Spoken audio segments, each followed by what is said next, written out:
Hello बच्चों, let's see this question. The orbital represented by the following set of quantum numbers and having two nodal planes is quantum number के set क्या है बच्चों? n is equals to 4, l is equals to 2 and m is equals to 0. Options are 4pz, 4dz square, 4dx square minus y square and option D says 4dxy. चलिए इस question को solve करते हैं बच्चों। और सबसे पहले तो ये देखते हैं कि इस क्वेश्चन को सॉल्व करने के लिए हमारे पास कौन से की कॉन्सेप्ट की जानकारी होनी चाहिए। देखो ये जो सवाल है हमारे पास बच्चों वो बेसिकली ऑर्बिटल्स से रिलेटेड है।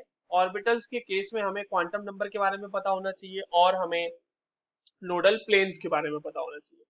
ठीक है, सबसे पहले तो ये देखते हैं कि हमारे पास सेट ऑफ क्वांटम नंबर्स क्या है। n इज इक्वल्स टू 4 है बच्चों, l इज इक्वल्स टू 2 है, m इज इक्वल्स टू 0 है। अब एक चीज देखो यहाँ पे n इज इक्वल्स टू 4 है यानी प्रिंसिपल क्वांटम नंबर 4 है, यानी ये फोर्थ ऑर्बिट की बात कर रहा है। तो हमारे पास जितने भी ऑर्बिटल्स दिए हुए हैं वो सारे फोर्थ ऑर्बिट के हैं, तो चलिए बढ़िया बात है। l इज इक्वल्स टू 2 किसका मतलब है बच्चों? l इज इक्वल्स टू 2 का मतलब है d ऑर्बिटल की बात कर रहा है, क्योंकि p ऑर्बिटल के लिए आपके पास l की वैल्यू जो होती है वो 1 होती है। तो a ऑप्शन तो हमारा नहीं हो सकता क्योंकि उसके लिए l की वैल्यू ही मैच नहीं कर रही। बाकी बच गए हमारे पास b, c और d। अब एक एक करके इन सबके स्ट्रक्चर को ड्रॉ करते हैं। देखिए dz स्क्वायर की अगर हम बात करें बच्चों तो dz स्क्वायर हमारा कुछ इस तरीके से होता है कि d orbit x z axis के अलोंग इस तरह से लोब्स होते हैं और एक्स वाई प्लेन जो ये आपका प्लेन है ना एक्स वाई प्लेन, इसमें आपके पास एक रिंग ऑफ इलेक्ट्रॉन होती है यहाँ पे इस तरीके से। ये रिंग ऑफ इलेक्ट्रॉन होती है हमारे पास, राइट। तो ये हो गया हमारे पास डी एक्स स्क्वायर का सॉरी डी जेड स्क्वायर का स्ट्रक्चर।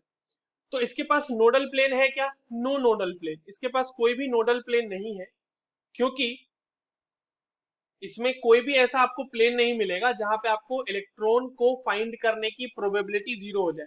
नोडल प्लेन का मतलब the plane where the probability of finding electron is zero, near zero. ठीक है, मिनिमम कह सकते हैं। तो नोडल प्लेन नहीं है इसके पास। Coming to D X square Y square, अब आप देखो D X square Y square भी बना लेते हैं यहाँ पे। तो हमारा D X square Y square कुछ इस तरीके का होगा बच्चों। ये हमारा होगा वाई एक्सिस पे दो लोब और ये हमारा होगा एक्स एक्सिस पे दो लोब। तो ये हो गया हमारा D X square Y square और ये आपका जेड एक्सिस इस तरीके से जाता हुआ दिखेगा। आप इसमें भी देखो कोई भी ऐसा प्लेन आपको नहीं मिलेगा जहां पे आपको probability of finding electron zero मिले। तो इसके पास भी नो नोडल प्लेन। ठीक है, स्ट्रक्चर से बहुत ऑब्वियस है। आप इसमें तीन प्लेन होते हैं एक्स वाई वाई जेड और जेड एक्स, उन तीनों प्लेन्स को लोगे उसमें कहीं ना कहीं आपको इलेक्ट्रॉन तो मिल ही जाएगा। Now coming to the fourth option that is D X Y, right. तो डी एक्स वाई बना लेते हैं। ये हमारा y हो जाएगा, ये हमारा x हो जाएगा। तो डी एक्स वाई का ऑर्बिटल जो होता है बच्चों वो इस तरीके से 45 डिग्री पे ओरिएंटेड होता है, ये इस तरीके से, राइट। तो देखो यहां पर आपको एक्स वाई प्लेन में इलेक्ट्रॉन मिलेगा, पर आप जब वाईजेड प्लेन में जाओगे तो आपको इलेक्ट्रॉन नहीं मिलेगा, और जब आप इसमें एक्स जेड प्लेन में जाओगे तो आपको इलेक्ट्रॉन नहीं मिलेगा।